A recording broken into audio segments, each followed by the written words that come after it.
Like అక్కర్లేదు, subscribe అక్కర్లేదు. మీరిచ్చే కామెంట్ మాకు చాలా ముఖ్యం. దయచేసి కామెంట్ చేయండి. 2029లో జగన్ మళ్ళీ అధికారంలోకి వస్తారని మీరు భావిస్తున్నారా? ఏ వస్తాడు, బి రాడు. ఆంధ్రప్రదేశ్ రాజకీయాల్లో మరోసారి అగ్గు రాజుకుంది.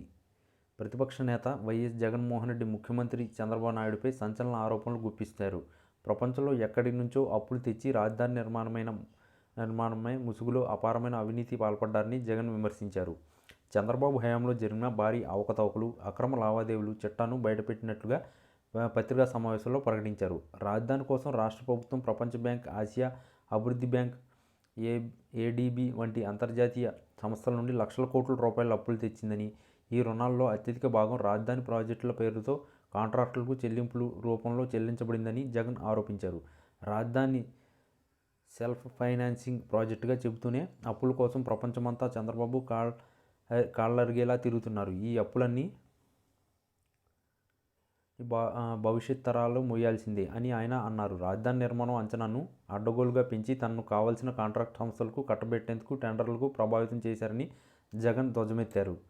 చంద్రబాబు హయాంలో జరిగిన అతిపెద్ద అవినీతి కుంభకోణంలో ఒకటిగా మొబిలైజేషన్ అడ్వాన్సుల పేరుతో ముందస్తు చెల్లింపులను జగన్ ప్రస్తావించారు. రాజధానిలో ఏ పని పూర్తి కాకముందే కొన్ని వేల కోట్ల రూపాయలు అడ్వాన్సులుగా కాంట్రాక్టర్లకు ఇచ్చారని, ఈ చెల్లింపులు వెనుక భారీ కమిషన్ల చేతులు మారాయని ఆరోపించారు. ముఖ్యంగా కొన్ని కీలక భవన నిర్మాణాల అంచనా వ్యయం కేవలం కొన్ని నెలల వ్యవధిలోనే రెట్టింపు కంటే ఎక్కువగా పెంచడంపై జగన్ అనుమానం వ్యక్తం చేశారు. గతంలో రూపాయలు 2700 కోట్లుగా అంచనా వేసిన సచివాలయ నిర్మాణానికి ఇప్పుడు రూపాయలు 4700 కోట్లు ఎలా అవుతుందని ప్రశ్నించారు. ఈ పెంపుదలకు చంద్రబాబు ఆయన తనయుడే సమాధానం చెప్పాలని డిమాండ్ చేశారు. జగన్ విడుదల చేసినట్లుగా చెబుతున్న అవినీతి చిట్టాలో భూ కేటాయింపులు, రియల్ ఎస్టేట్ లావాదేవీలు కూడా ఉన్నాయని సమాచారం. రాజధాని ప్రాంతాల్లో భూముల ధరలు అమాంతం పెంచి ఆ తర్వాత వాటిని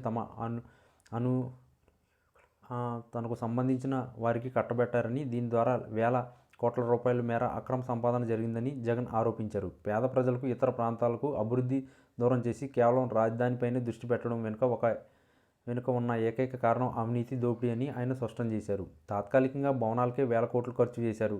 దేశ పార్లమెంట్ భవనానికి ఖర్చు చేసిన దానికంటే ఎక్కువగా మొత్తాన్ని ఇక్కడ ఖర్చు చేశారు. దీన్ని బట్టే చంద్రబాబు దోపిడీ ఏ స్థాయిలో ఉందో అర్థమవుతుంది అని జగన్ మండిపడ్డారు. ఈ వ్యవహారంపై సమగ్ర విచారణ జరిపించి దోచుకున్న ధనాన్ని వెనక్కి రాబట్టే వరకు తమ పోరాటం ఆగదని జగన్ పేర్కొన్నారు.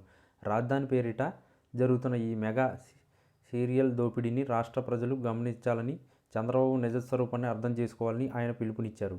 ఈ ఆరోపణలు ఆంధ్రప్రదేశ్ రాజకీయాల్లో ప్రకంపనలు సృష్టించే అవకాశం ఉందని రాజకీయ పరిశీలకులు భావిస్తున్నారు.